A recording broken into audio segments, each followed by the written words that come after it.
evening, Internet. I am James Martin. You are watching JM Guitar Tuition, and in tonight's video, we're going to solve your rhythm guitar playing in just 5 minutes, more or less. So, rhythm guitar playing. It's often looked on as kind of like one of those things that we can just do. You know, every guitar player tends to assume that we can just play rhythm, and it's not always the case. It is something that is something of an art into itself.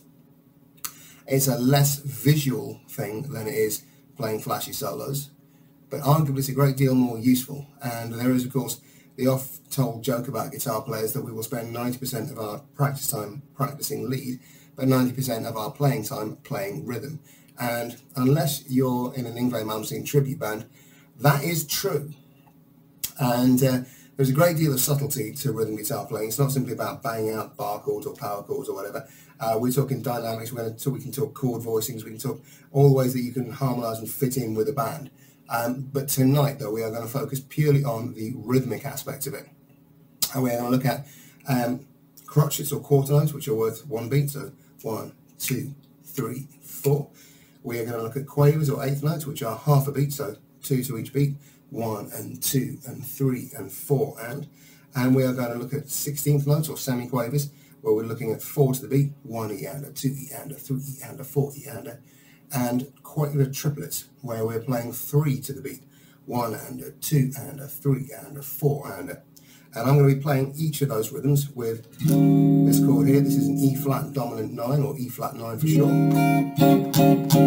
Now you can use any chord for this, although I would recommend a bar chord as opposed to an open chord, because we're going to be doing a lot of string muting, and it's a lot easier to control these strings with a barred chord. E flat 9, I'm playing the E flat note here on the 6th fret A string with my middle finger, G note on the 5th fret D with my index finger, 3rd finger flattened across the D flat, F and B flat notes, 6th fret G, B and high E strings, and then I'm muting the lower E here. You see me doing that with my thumb. You can also use the tip of your middle finger as well. So let me put the metronome on. Now my metronome is set to 84 BPM. There is nothing magic about that tempo, it's just a nice comfortable tempo. Feel free to go slower or faster as is comfortable, but you should not at any point feel like you're rushing. We're not trying to build speed specifically here. What we are trying to do is build a sense of groove and rhythm. So you should almost feel like the beat is pushing you along as opposed to you dragging it along. It's very, very easy to rush the beat, and that's what we're trying to avoid here. So metronome on, 84 BPM, and I'm going to start by muting the strings, and I'm doing that by resting my fingers, so not squeezing down like that, but just resting on the strings like that. I'm getting that absolutely in time there. 3, 4. Next we're going to go into eighth notes. So I'm going to go 1 and 2 and 3 and 4 and 1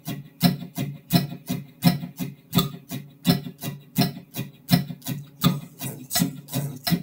And now I'm going to squeeze my chord in on the downbeat like this. 2, 3, 4. 1, 2, 3, 4. 2, 3, 4. 1, 2, 3, 4. Before moving over to the offbeat, this is the and. 1 and 2 and 3 and 4 and 1 and 2 and 3 and 4 and. Next we're going to go into semi-quavers or 16th notes. 3 and 4, 1 and 2 and 3 and 4 and. You might also want to think about counting these with a sound or a word. I know a lot of people use the sound waka-chaka, waka-chaka, waka-chaka, waka-chaka, or helicopter, helicopter, helicopter, helicopter, helicopter, helicopter. So I'm going to start by squeezing my chord down on the 1, 2, 3, 4, or the he of helicopter. You should also hear as well that I'm accenting those 1, 2, 3, 4s, because that's the bit that falls in time with the metronome click. You need to get that one right to get the others right.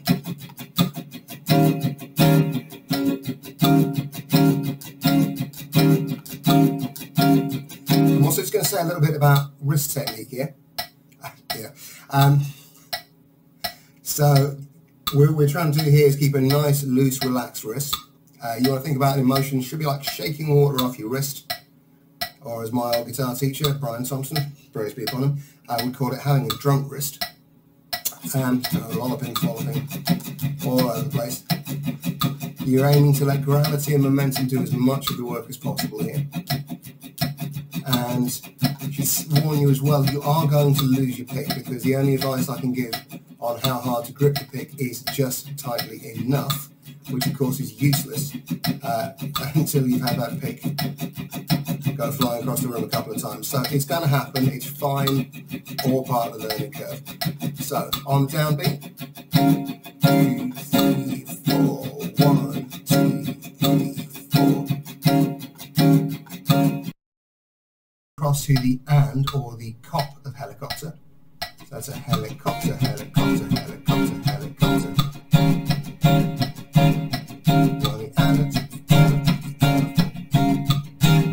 And I'm still trying to hit that 1, 2, 3, 4. Although it's a mute, I'm trying to hit it, still accent that, hit it a little bit harder. Reason being, your brain wants to make the downbeat a big deal, so let it. We're letting the chord be almost a sideshow at this point.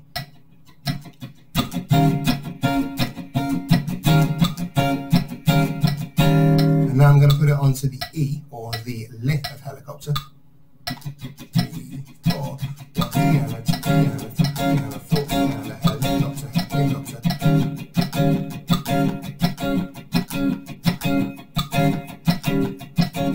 And now I'm going to put it onto the A, or the ter of helicopter.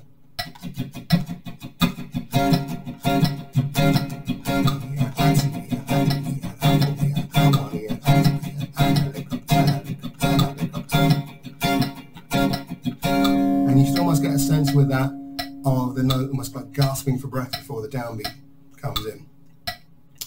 And should say another good reason to try and hit that downbeat extra hard is because otherwise it's very easy for the chord to migrate across, and you'll be putting the chord on the downbeat without realizing it.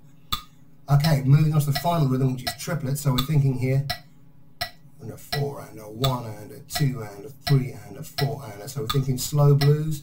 If you're of my generation, we're thinking Everybody Hurts by R.E.M.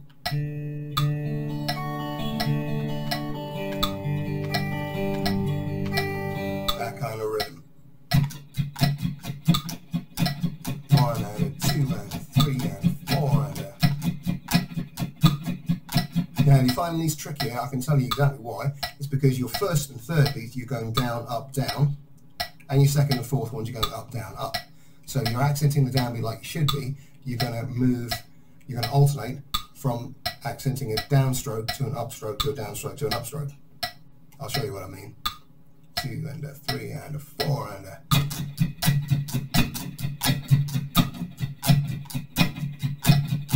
And now I'm going to put the chord on beat 1, 2, 3, 4. 2, 3, 4. 1 and a 2 and a 3 and a 4 and a 1, 2 and a 3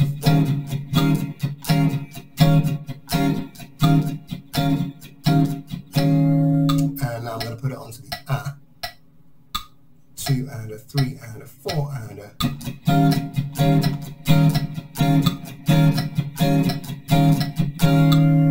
And now I'm going to put it onto the and as the final rhythm. 2 and a 3 and a 4 and a.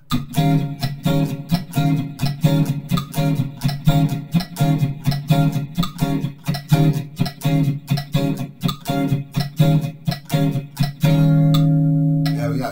And what I'm going to try and do next is we're going to finish up. I'm going to do the whole thing straight through, doing like 2 or 3 bars on each rhythm, hopefully not cocking anything up too badly. And that can form the basis for a really nice little practice exercise for you. 2, 3, 4.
found that useful. Hope you've enjoyed that. Do please remember to like, share, subscribe. You may not believe this, but this is a very small channel, a one-man show with a lot of scrounge, salvage, begged, borrowed, not quite stolen gear. So a subscribe is one click for you, makes one hell of a difference for me. So with that, I will say good night, and I will see you in the next one. All right, all the best. Take care.